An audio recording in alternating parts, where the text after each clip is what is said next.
Hello learners, my name is Shamir Asif. You guys are watching Med Learning and today we are going to study about drug endings.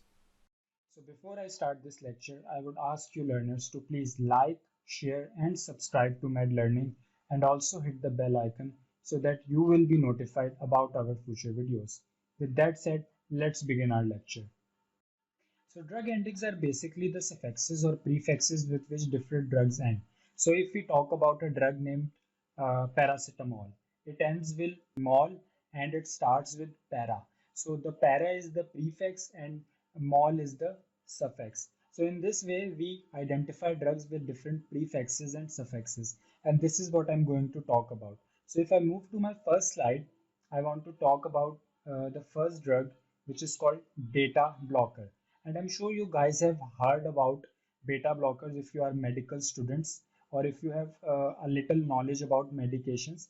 Beta blockers are also called beta adrenergic agents, and this is just the technical name or the pharmacological name which is used in pharmacology for these drugs. But indeed, these drugs are generally called beta blockers and they end in OLOL.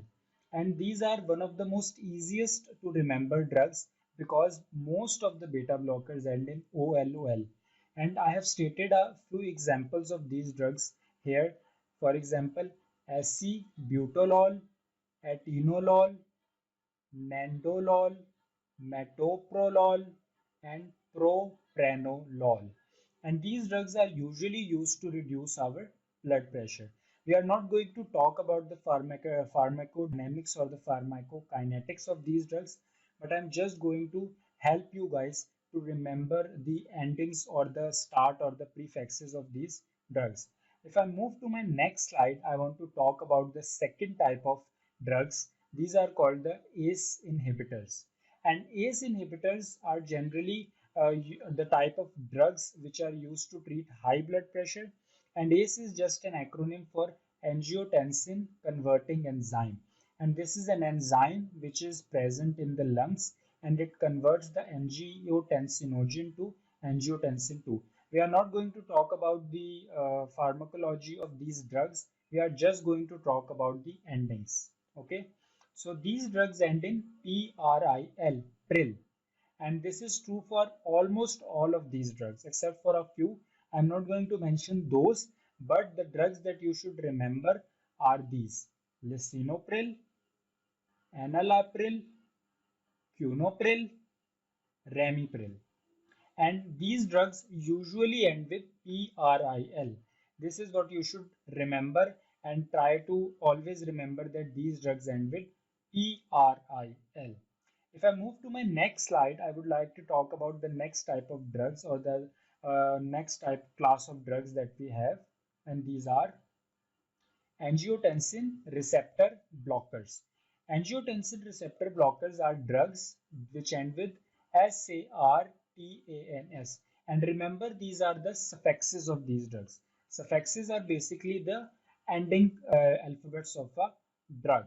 And if you see the examples, we have losartan, candesartan, valsartan, and olmesartan. These are also used to treat high blood pressure, and these are very important or the first line drugs when it comes to treating high blood pressure. These are basically antihypertensive drugs. If I move to my next slide, I want to talk about calcium channel blockers. So their name suggests that what do? They block calcium channels. That's why they are called calcium channel blockers. And these are the type of drugs that end in DIPINES, dipines. Their suffixes are dipines. And if I give a few examples, I would like to state these examples. These are nafidipine, felodipine, amlodipine. And there are few other examples as well, which are not listed here. But you will find that most of these drugs have DIPINES. And this is true for most of these drugs. These are also used to lower blood pressure and they act on calcium channels which are present in the heart cells. Okay. If I move to my next slide, I'm going to talk about loop diuretics. Loop diuretics, what do? They act on the loop of Henle. And diuretics, what does this mean? This means that they decrease the uresis or urine production. That's why they are called diuretics. And loop means they act on the loop of Henle. These type of drugs end in SCMID is cymide. Their suffix is cymide. Try to remember this, that their suffix is cymide. And the examples of these drugs are furosemide and torsemide. Okay. Now if I move to my next slide, I'm going to talk about antifungals. What do antifungals do? They act on fungi that are harmful to the human body, or they cause infection within the human body, either superficial skin infection or infection inside the body. We are not going to discuss that today. That is not our topic, but I'm going to tell you where they end in, what alphabet they end in, or what is their suffix.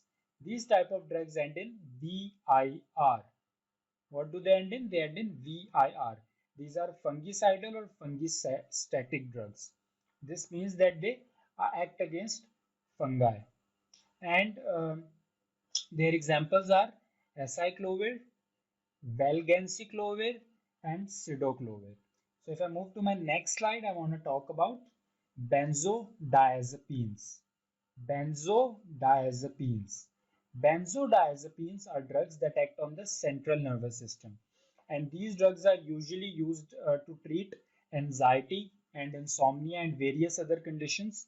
They are mostly used in the ICU in the critical care setting, and they end in Zepam or Zolem. What do they end in? They end in Zepam or Zolem. And if I talk about examples, the examples are diazepam, temazepam, alprazolam, or midazolam. These two are very famous. They are used in a lot of ICU settings. Okay, so these type of drugs are, to you guys, that these act on anxiety and insomnia.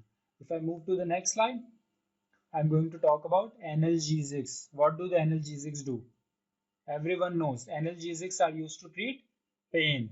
Okay, so analgesics, basically analgesic is a Latin word and it means pain or treating pain. So analgesics are used to treat pain. And what do they end in? They end in CAINE. CAINE. Examples are lidocaine and benzocaine. So after analgesics, I would like to move to the next class of drugs, which are antibiotics. And antibiotics are probably the most well-known and most popular class of medications that we have in medicine field. And these are very widespread, and these are very popular, and they are used to treat wide variety of infections and wide variety of conditions. And probably they are used a little too much, but we are not going to get into that today. I'm going to just talk about the suffixes of these drugs and talk about a few classes of antibiotics that are very popular and that have very popular suffixes, and we can remember those by these suffixes. So first, I'm going to talk about tetracyclines. Tetracyclines end in cyclane, like a cycle. You can remember this by remembering cycle. So tetracyclines have, we have two examples, doxycycline and tetracycline. So they act on gram negative, gram positive. They have wide variety of action, and they are very good antibiotics, by the way, if I may say so. Now moving to penicillins. Penicillins end in cillin, Cillin, cillin, and examples are penicillin, ampicillin, and amoxicillin. And these were the first class of antibiotics that were ever discovered. These were discovered by Alexander Fleming in 1935, and were used widely a lot, but now they are not used that much. Now if I move to the next type of antibiotics, these are aminoglycosides. Aminoglycosides end in mycin. What do they end in? They end in mycin. For example, gentamicin, neomycin, amikacin. And these are used a lot, and they have wide variety of action. They mostly act on gram negatives, but they can also act on gram positives as well. A few newer generations act on gram positive bacteria as well. So if I move to my next slide, I'm going to talk about the three other classes of antibiotics, which are macrolides. Macrolides end in thromycin. They end in thromycin, like azithromycin, clarithromycin, and erythromycin. And these type of antibiotics usually act on gram-positive bacteria, and they are also very famously used to treat many different type of infections. And we are not going to again talk about those, but you should remember that they end in thromycin. Now, the next are cephalosporins. Cephalosporins, they end in, okay, they don't have a suffix, they have a prefix. So, we have a prefix at the start of these medications, at the start of these antibiotics. So, we will see that they have cephalexin, ceftriaxone, and cefepime. So, they have common CEP, CEF, and CEF. So, in this way, we can remember cephalosporins. And these type of drugs usually act on gram positive and gram negative bacteria. Now, if I move to my last type of antibiotics, these are fluoroquinolones. Fluoroquinolones. They end in floxacin. They end in FLOXACIN, floxacin. Examples are ciprofloxacin, levofloxacin. And what do they act on? They usually act on gram positive and gram negative bacteria, mostly used in respiratory conditions. So thank you guys for watching this video. If you like this video, again, please like, share, and subscribe to MedLearning. Also press the bell icon so that you will be notified when we post our future videos. With that said, I will see you in the next video. Bye bye.